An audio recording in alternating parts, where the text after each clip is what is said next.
Greetings, mortals. I am Natus, one of the rulers of the underworld, or specifically the ruler of manga hell. And today we will be reacting to the newest chapter of My Academia, chapter 344, titled The Protagonist. I'm guessing, oh great, we're gonna have a chapter that's gonna be solely focused on Izuku. No, I'm not saying that I dislike Izuku, that he's a terrible protagonist or whatever. No, I don't dislike him at all. He's a perfectly serviceable protagonist. He's not like one of those protagonists who doesn't have anything special to him, but it's not anything terrible. But I really don't feel like we should have chapters that a chapter solely focused on Izuku.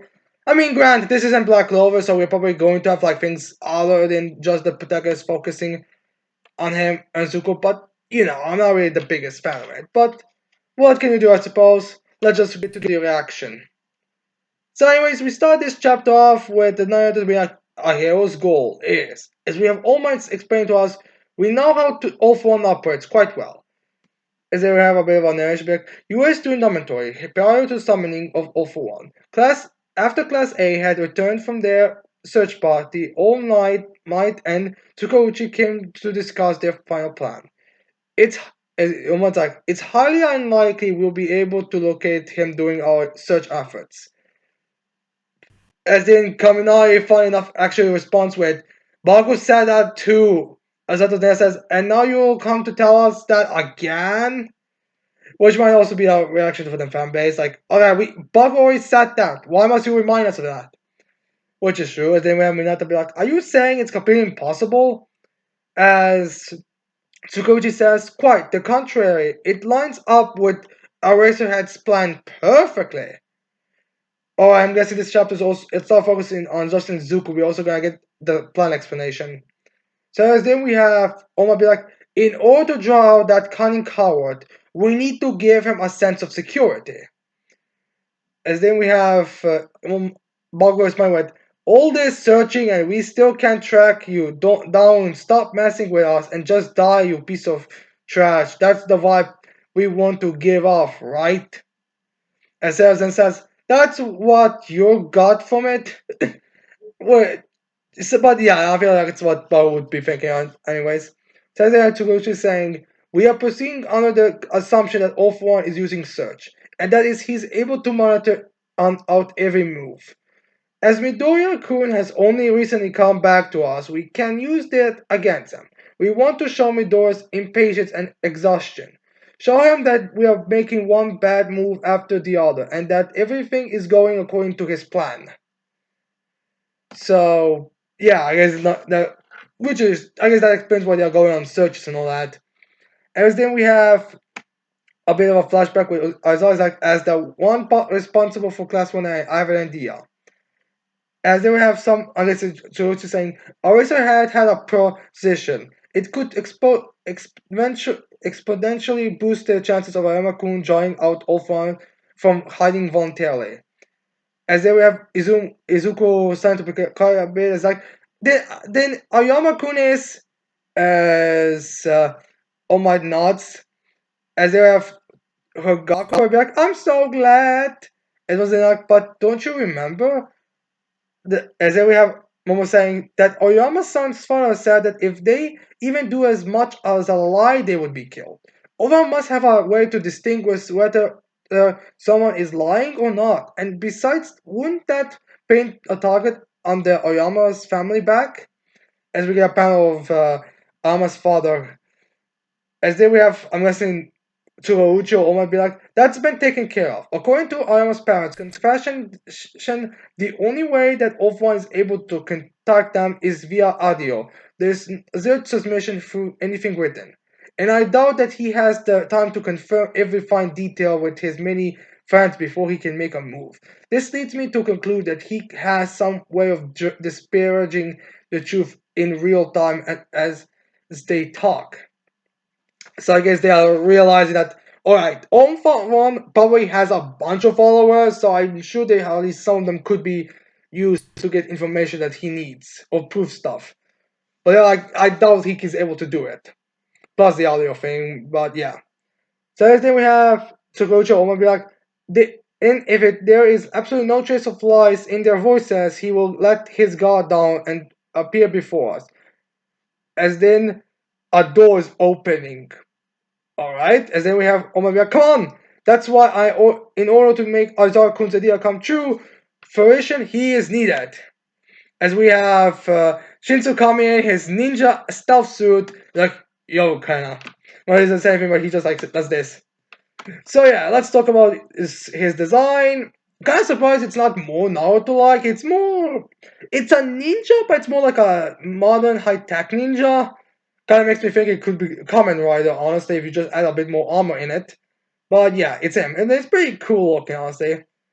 I wonder if it's gonna be purple when this actually gets animated or in a volume or whatever.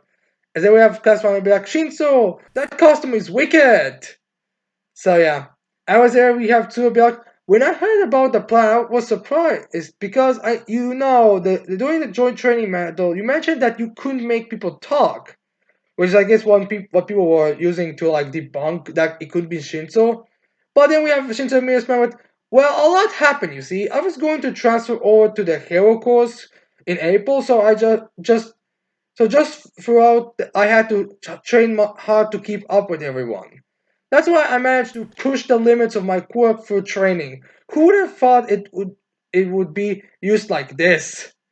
So yeah, like anyone should have predicted, Shinzo will have to train with his quirk enough to like at least be able to have people talk through it, which makes a lot of sense in all honesty.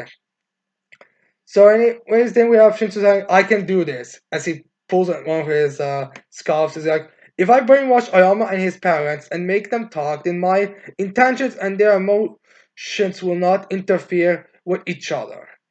And then they're all like, "Amazing!" And then she's like, "However, it will be tough to meet the conditions required to achieve it in the first place." Anyways, then we have is Shinzo being like how cheerful as everyone around is like, "Yay!" Kind of like over the top comedy. It's like, "That's so cool! You saved us, Shinzo. What's your hero name? Choose class A, please. Are you joining class A or B?" So everyone's like kind of happy and smiling, kind of a mood killer, honestly, with how serious this is supposed to be. Also, Koda's mouth is like super big now, like he's screaming of joy. Kind of funny because of how usually he is. But as they have nice to be like, Aizawa was the one who trained him. As they have all the class when they be like, Aizawa Sensei is the best, or at least most of them. As even Koda's like in his goofy face. As they would have to be like, by the way, as Sincho doesn't have his provisional hero license yet, I had to ask permission from Mera Yukumiro, the chief of the Hero Safety Commission. Huh, that's still mass at this point? Surprising, but alright, I guess you have to keep some reality in this manga. Plus, it doesn't technically make sense for My Hero Academia to still have that. I mean, it is one of its main focus on it. So as we have a bit of a wait a second, as Stoker starts to explain with, but the problem is, what do we do after that? After drawing him out, do we plan on bagging them all at once? Is that even possible? As we have the guys who were like screaming of joy a second ago, still having those like goofy faces, but kind of more like sad, like alright kind of things. As Togami says, if we deploy a large number of heroes on the spot waiting to ambush, there's no way they won't find out. As then we have Oma be like, if there's no one there, they'll never find out. We're referring to the plan in the last chapter, or the plan is gonna be explained now, as we see Aizawa, a doctor, Vlatkin and Monoma, as well as I'm thinking a few policemen, being in the hospital where Kurogiri is at. As it sounds like this is a request from All Might, and the orders, as well as like this is the most important role in this fight. You can do this. Monoma, the Fanta Thief, as we get Monoma. So anyways, then we have Monoma saying, "Are you seriously asking me to proficiently use this person's quirk in a mere few days? Is this a joke?" As then we have All Might saying, "I apologize." Well, not All Might, I mean Aizawa said, "I apologize. My voice couldn't reach him. Plus, I don't even know if he is Kurogiri or Shirakumo anymore." So I guess there was no communication or anything. Some people were saying there's gonna be like a final battle between Aizawa, Present Mike, and Kurogiri or Shirakumo. But I guess that's not the case anymore. As we get a moment of taking note of that, as then we have Zabiak, and I am almost incapable of using erasure anymore with just one eye. In the next war, I will be unable to do anything. So yeah, I guess Zawa really nerfed his quirk.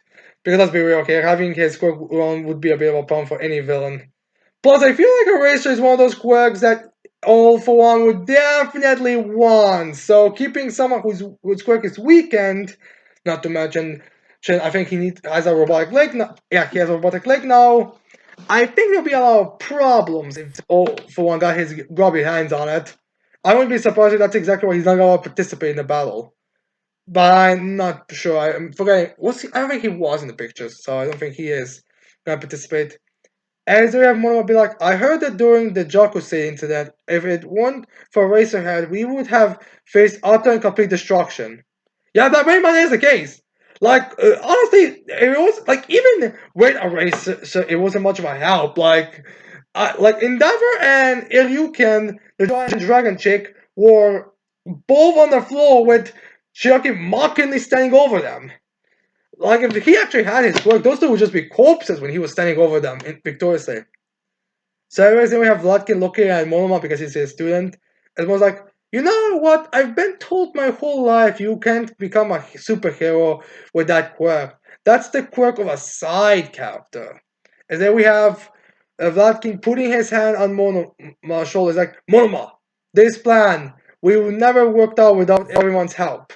As we get a bit of visual as well panels that actually shows us the characters like Shinzo are brainwashing the Monoma's parents for some reason, both of them, not just the mother.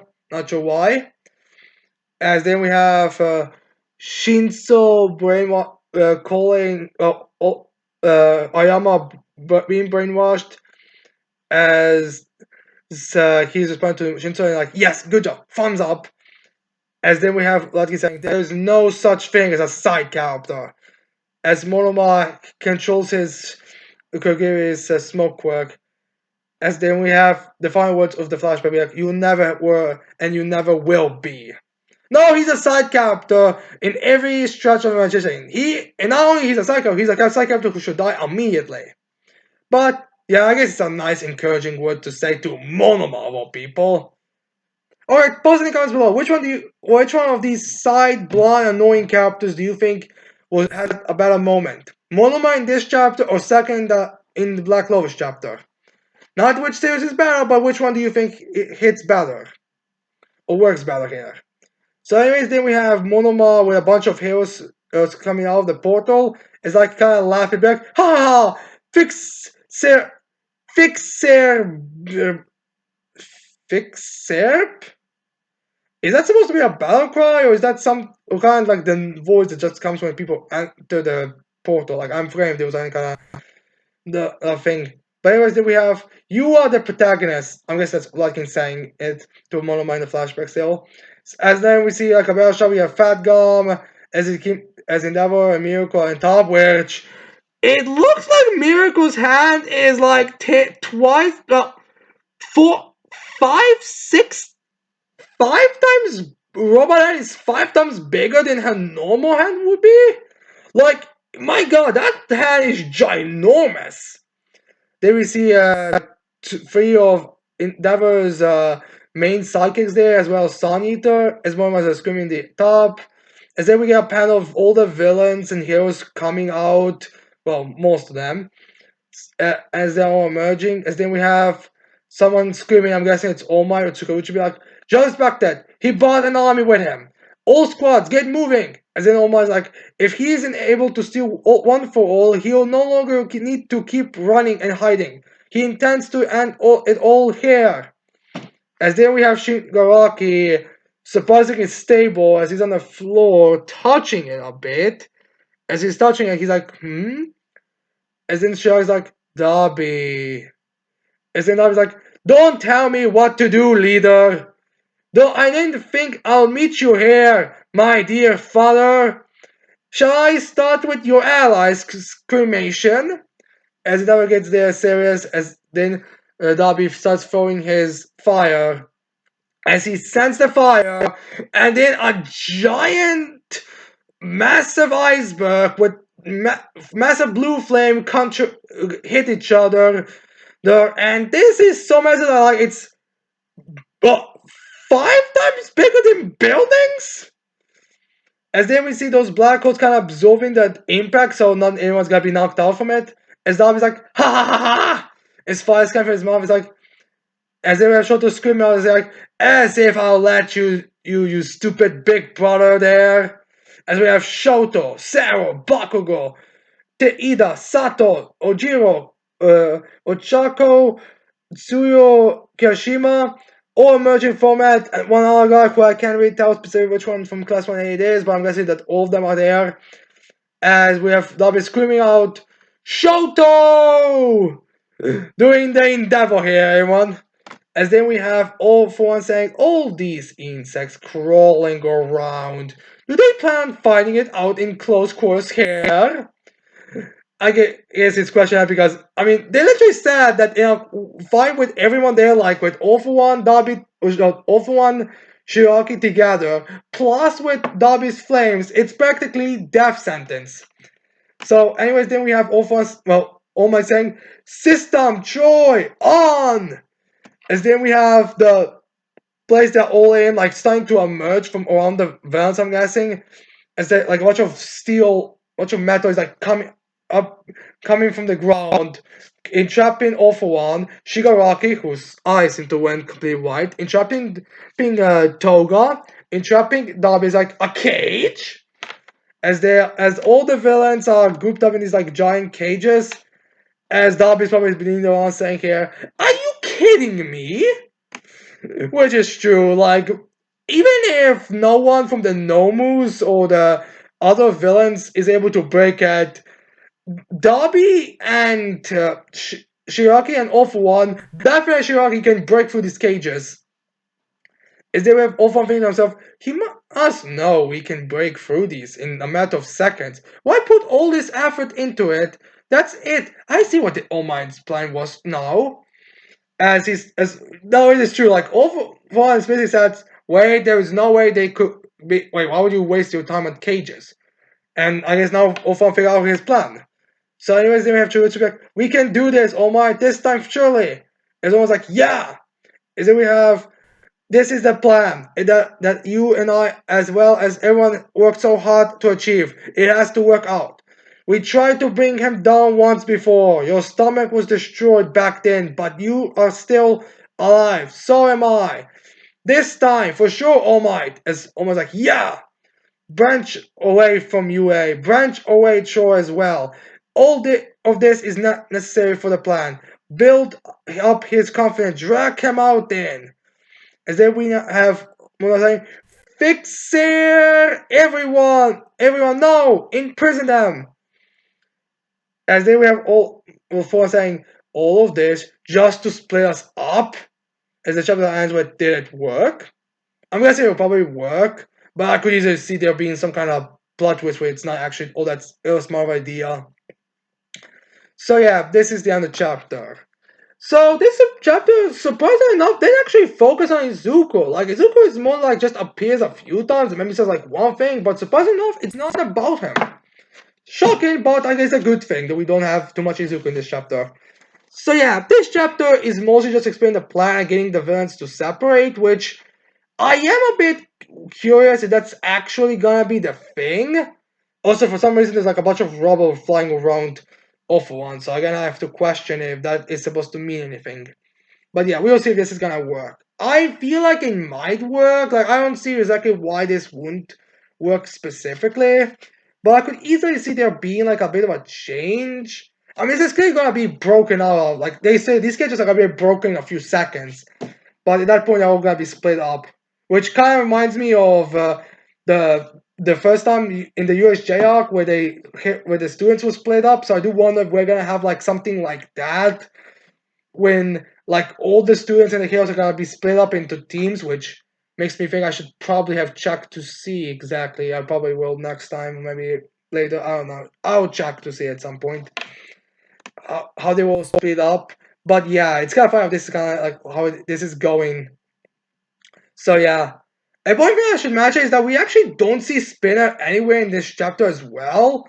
So like not even when he's being being cased with stone. So I am a bit curious on that front. If that means that Spinner is there, or there's gonna be like a plot twist where he is supposed to be. He's a skeptic, so I am kind of curious on where those two are at. Peculiar, very peculiar. But yeah, so now we have.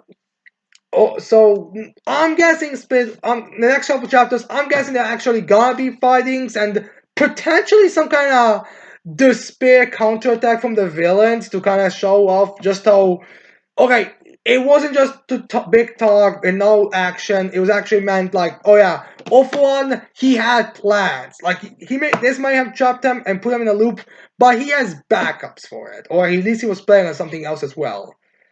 Because there's a few things I don't because there are a few characters who are still missing, but yeah, we'll see how this is gonna go. So, anyways, this chapter, again, kind of just an explanation chapter, not really the best out of the war, but I'm assuming the battles are going to start later in the next chapter, or maybe very soon, but oh, what can you do? I suppose it's good to see we actually get some progress here, even though it is just for one small little plan, or a plan we all kind of thought was going to happen anyways, but yeah. Oh well, what can we do, I suppose? So, anyways, I hope you like this video. I hope you leave a like, subscribe to this channel for more videos in the future, and don't forget to leave your thoughts in the chapter in the comments below. And with that said, I cannot wait to see all of you mortals next time. Goodbye.